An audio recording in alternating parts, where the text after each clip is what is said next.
Football world में कह लो बहुत सारी राइवलरीज है, बहुत सारे ऐसे मैच जिनको देखने में हमेशा मजा आता है। उनका इंतजार सारे फैन बेसेस को रहता है, चाहे वो न्यूट्रल्स हो, चाहे उन पर्टिकुलर फैंस हो जो उन क्लब को सपोर्ट करते हैं। लेकिन एक ऐसा मैच है जिसका इंतजार सबसे ज्यादा रहता है, द एल क्लासिको। एक ऐसा मैच जो हर सीजन एक ऐसी मेमोरी प्रोड्यूस करता है जो फुटबॉल फैंस के दिमाग में जगह बनाए रखती है। फुटबॉल फैंस के लिए एल क्लासिको मतलब एक अलग लेवल का मैच, एक ऐसा मैच जिसके लिए सभी फुटबॉल फैंस दिनों रात देखते हैं और गिनते हैं दिन की कब एल क्लासिको आएगा, कब ला लीगा में एल क्लासिको होगा, जिसको देखने के लिए उनकी निगाहें गड़ी रहती है। चाहे तुम किसी भी कोने में हो दुनिया के, एल क्लासिको देखने के लिए पूरी दुनिया की नजरें एल क्लासिको पे रहती है, रियल मैड्रिड पे रहती है, बार्सिलोना पे रहती है कि इस मैच में वो कैसे खेलेंगे और क्या इस मैच का रिजल्ट होगा। क्योंकि हमेशा एक धमाकेदार कॉन्टेस्ट देखने को मिलता है इन टीमों के बीच में। दोनों ही टीमें कभी भी ऐसा फुटबॉल नहीं खेलती है जिससे फुटबॉल फैंस को लगे कि ये बोरिंग मैच हो रहा है। दोनों ही टीमें कभी भी ऐसा मैच नहीं खेल सकती है जब हेड टू हेड होती है जिसमें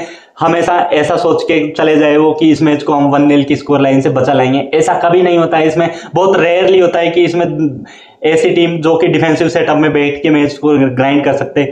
इन दोनों टीमों के पास बहुत सारी इंडिविजुअल क्वालिटीज रहती है जो मोमेंट ऑफ ब्रिलियंस प्रोड्यूस करके हमेशा कुछ ना कुछ नया प्रोड्यूस करती है इस मैच में। तो बात करते हैं रियल मैड्रिड की, तो रियल मैड्रिड इस सीजन एक नए सिस्टम में, नए मैनेजर के अंडर बहुत ही शानदार स्टार्ट किया है उन्होंने। जावी अलोंसो के अंडर उन्होंने एक ऐसा फुटबॉल खेलना स्टार्ट किया है जिसमें रियल मैड्रिड का पूरा कंट्रोल रहता है। रियल मैड्रिड जब चाहे मैच को खोल लेती है, जब चाहे मैच को अपने हिसाब से टेम्पो स्लो कर देती है, जब चाहे स्पीड में काउंटर करती है। और डिफेंसिव वर्क रेट सारे प्लेयर्स का अच्छा रहता है और बहुत ज्यादा गोल कंसीडर नहीं करते हैं वो।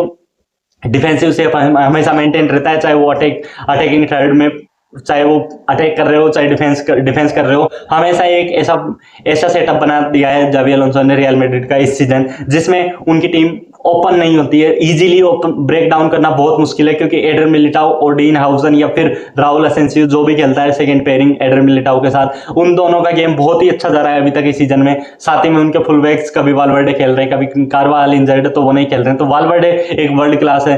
और साथ अल्वारो कैरेरास जो कि लेफ्ट बैक है उनका सीजन अभी तक बहुत ही तगड़े अंदाज में शुरू हुआ है। वो एक नई साइनिंग थे, समर साइनिंग थे रियल मैड्रिड के।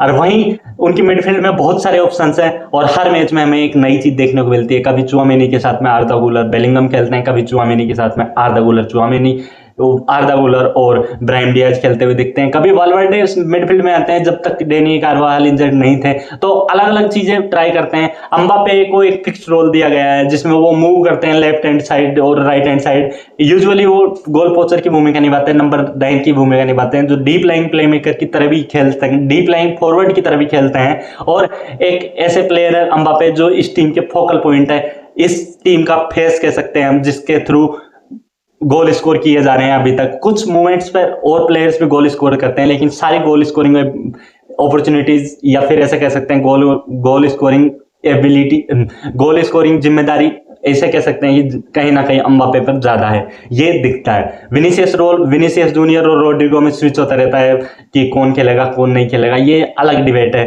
वहीं बार्सिलोना हाई लाइन खेलती है और इस सीजन में अभी तक उनको हर टीम ने खोला है, जिसके सामने भी वो खेले हैं हर बार उनको परेशानी हुई है। या तो उनको गोलकीपर ने बचा लिया है या फिर उन्होंने बहुत सारे गोल कंसीड किए हैं। और इस सीजन में उनकी डिफेंसिव पेयरिंग इतने अच्छे से वर्क नहीं करी है हाई लाइन के साथ जितनी पिछली सीजन वर्क करी थी। इसमें कह सकते हैं कि कुंडे के फॉर्म में डिप आया है, कुंडे फटीग्ड लग रहे हैं, या फिर ऐसा भी कह सकते हैं कि एक सेंटर बैक जो पिछले सीजन के मुखिया थे और पिछले सीजन सेंटर बैक में कैप्टनसी का रोल निभाते थे, वो जा चुके हैं छोड़ के। तो बैलेंस फाइंड नहीं कर पा रहे हैं हैंसी फ्लिक कहीं ना कहीं। कुबारसी के साथ दूसरा सेंटर बैक कौन, कभी एरिक गार्सिया, कभी अराउको, कभी क्रिस्टेंसन, अलग अलग पेयरिंग देखने को मिलती है। तो कहीं ना कहीं स्टेबिलिटी की कमी है इस बार्सिलोना की टीम में इस सीजन में बार्सिलोना बहुत सारे चांसेस कंसीड करती है और कहीं ना कहीं ऐसा कह सकते हैं कि बार्सिलोना के कीपर उनको बचा लेते हैं या फिर वो उनके प्लेयर्स के पास इतनी क्वालिटी है कि वो उनसे ज्यादा गोल स्कोर कर सकते हैं और कभी कभी नहीं कर पाए तो वो फंस जाते हैं। जैसे कि इस सीजन में हमें कुछ मैचेज में देखने को मिले हैं कि बार्सिलोना को डोमिनेट किया है सामने वाली टीम ने।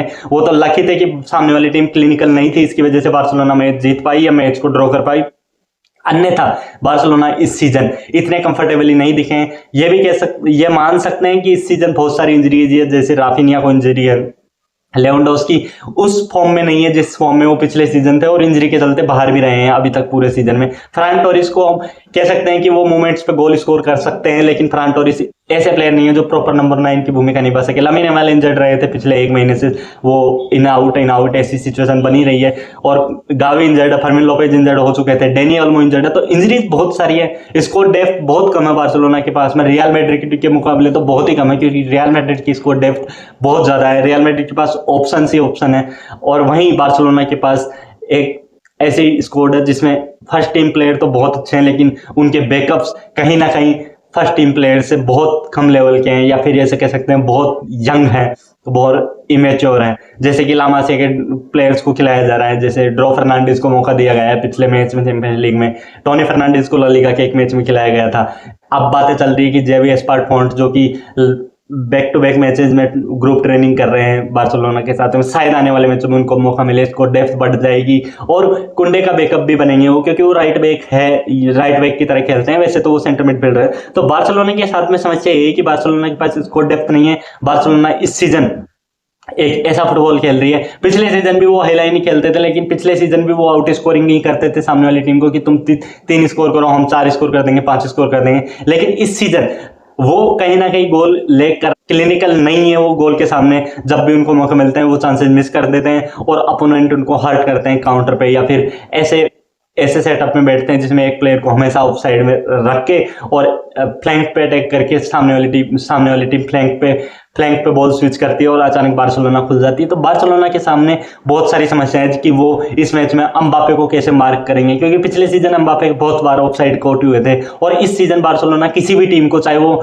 रेलेगेशन जोन में बैठी हो, चाहे वो टॉप 4 में बैठी हो, किसी भी टीम को ऑफ साइड कैच करने में इतनी समर्थ नहीं रह पाई है। कहीं ना कहीं बार्सिलोना कि गेम प्लान में कुछ फ्लो आ चुके हैं, या फिर सामने वाली टीमें समझ चुकी है कि बार्सिलोना को कैसे तोड़ना है। तो बार्सिलोना के साथ में बहुत बड़ी समस्या ये है कि कैसे वो रियल मैड्रिड का जो कि डिफेंसिव सेटअप रहता है और एक मिड ब्लॉक में बैठ के वो इतना अच्छा फुटबॉल खेल रहे हैं इस सीजन, उसको कैसे ब्रेक डाउन करेंगे, कैसे वो बर्नाबाउ में जाके गोल स्कोर करेंगे। सबसे बड़ी चीज ये रहेगी कि गोल स्कोर कैसे करेंगे। दूसरी बड़ी चीज कि वो डिफेंसिव फेजेस में कैसे डिफेंड करेंगे, क्योंकि एम्बापे के पास जो लीथल फेस है उसके सामने शायद कुबारसी की और जो भी दूसरा सेंटर बैक खेलेगा राउको के अलावा उसकी पेस बहुत कम पड़ जाएगी। कुबारसी की पेस तो बहुत ही कम है एम्बापे के सामने। तो अगर एम्बापे ऑफ साइड नहीं रहे, ऑन साइड रहे और उनके पास कोई बॉल आई, तो मुझे नहीं लगता कि एम्बापे इस सीजन ऐसे चांसेस मिस करेंगे जैसे उन्होंने पिछले सीजन कुछ 1-2 चांस मिस करे थे। तो बहुत बड़ी चुनौती यही रहेगी कि बार्सिलोना का ऑफ साइड ट्रैप इस मैच में क्या वर्क कर पाएगा। क्या इस मैच में बार्सिलोना का ऑफसाइड ट्रैप पिछले सीजन जैसे रियल मैड्रिड के अगेंस्ट वर्क किया था वैसे कर पाएगा? क्या बार्सिलोना की मिडफील्ड रियल मैड्रिड की मिडफील्ड को डोमिनेट कर पाएगी? मुझे कहीं ना कहीं ऐसा लगता है कि इस मैच में जाते में रियल मैड्रिड ज्यादा बैलेंस्ड फुटबॉल खेल रही है, तो मैं रियल मैड्रिड को 60% फेवरेट रखूंगा, 40% बार्सिलोना को फेवरेट रखूंगा। मैं ड्रॉ के लिए नहीं जा रहा हूं इस मैच में। मुझे नहीं लगता कि ये मैच ड्रॉ होगा। इस मैच में मुझे लगता है कि कहीं दोनों टीमों में से रिजल्ट आएगा, चाहे वो रियल मैड्रिड जीते चाहे बार्सिलोना जीते, ये मैच ड्रॉ नहीं होगा, ऐसी मेरी प्रेडिक्शन है। और मैं थोड़ा सा फेवरेट इसमें रियल मैड्रिड को रखता हूं, क्योंकि रियल मैड्रिड के सारे प्लेयर फॉर्म में, सारे प्लेयर फ्रेश है, क्योंकि उनकी स्क्वाड रोटेट होती रहती है, तो फटीग नहीं है। वहीं बार्सिलोना के पास player back to back matches खेले जा रहे हैं, तो उनके पास फटीग्ड है, वो कहीं ना कुछ नोक के चलते पिछले कुछ दिनों में ट्रेनिंग नहीं की है। तो बार्सिलोना के पास बहुत सारी समस्या है। बार्सिलोना कैसे एम्बापे को रोकेगी, कैसे विनीसियस को रोकेगी, कैसे बेलिंगम को बॉक्स में जाने से रोक पाएगी, या फिर बेलिंगम के पास आने वाली बॉल्स को रोक पाएगी। तो ये चुनौतियां हांसी फ्लिक को समझनी होगी इस मैच से पहले, और सॉल्यूशन फाइंड करना होगा। तो देखते हैं कि इस मैच का रिजल्ट क्या होता है। वीडियो अच्छा लगा हो तो वीडियो लाइक कर दीजिए, चैनल सब्सक्राइब कर दीजिए, और कमेंट करके बताइए कि एल क्लासिको की स्कोर लाइन क्या होगी, आपकी प्रेडिक्शन क्या है इस मैच के लिए। मिलते हैं नेक्स्ट।